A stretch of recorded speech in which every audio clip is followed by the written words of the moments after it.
Konnichiwa, Genki desu ka? Pada video hari ini, kita akan membahas tentang rangkuman materi advokasi dan perlindungan anak. Saya Ayu Siti Anggraini, mari kita simak videonya. Materi yang akan kita bahas adalah yang pertama, konsep dasar anak dan kebutuhan anak. Kedua, konvensi hak anak. Yang ketiga, perlindungan anak. Yang keempat, pemberdayaan anak. 5. Kekerasan terhadap anak dan bentuknya. 6. Kekerasan terhadap anak dalam keluarga dan sekolah.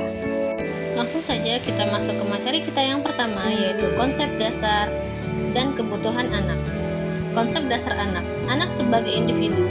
Anak adalah individu dengan hak-haknya dalam pemikiran mereka sendiri. Ketergantungan anak. Meskipun anak adalah individu, mereka tetap bergantung pada orang dewasa. Lalu kebutuhan anak. Kebutuhan anak dibagi menjadi 4 kebutuhan. Yang pertama, kebutuhan dasar, kebutuhan emosional dan sosial, kebutuhan pendidikan, dan kebutuhan lingkungan yang aman. Lanjut ke materi selanjutnya, yaitu konvensi hak anak.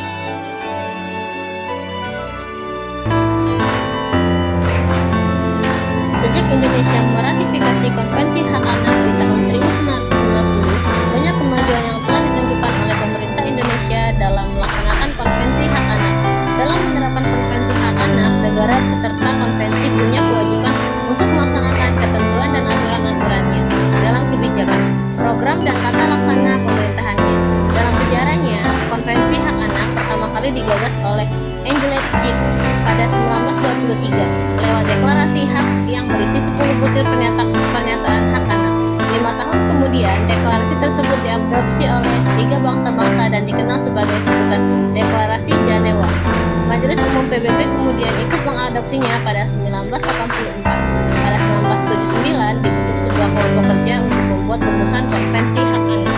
Selanjutnya, perlindungan hak anak.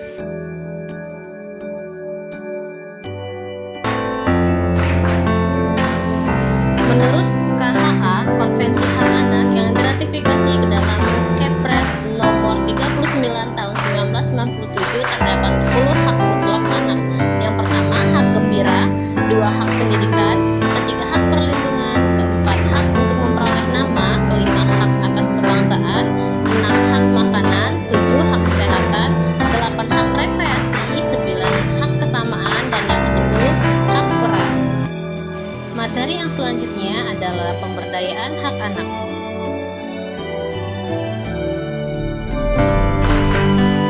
Setiap anak berhak untuk dapat hidup, tumbuh, berkembang, dan berpartisipasi secara wajar sesuai dengan harkat dan martabat kemanusiaan, serta mendapat perlindungan dari kekerasan dan diskriminasi.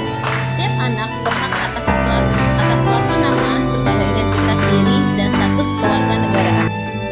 Masuk ke materi kita yang kelima, yaitu bentuk-bentuk kekerasan terhadap anak. Bentuk kekerasan terhadap anak dibagi menjadi 3, yaitu kekerasan emosional, kekerasan fisik, dan kekerasan seksual. Kekerasan seksual dibagi menjadi 2, yaitu non-kontak seperti melihat kekerasan atau kegiatan seksual, dipaksa terlibat dalam kegiatan seksual, dan mengirimkan gambar, foto, video, atau teks kegiatan seksual.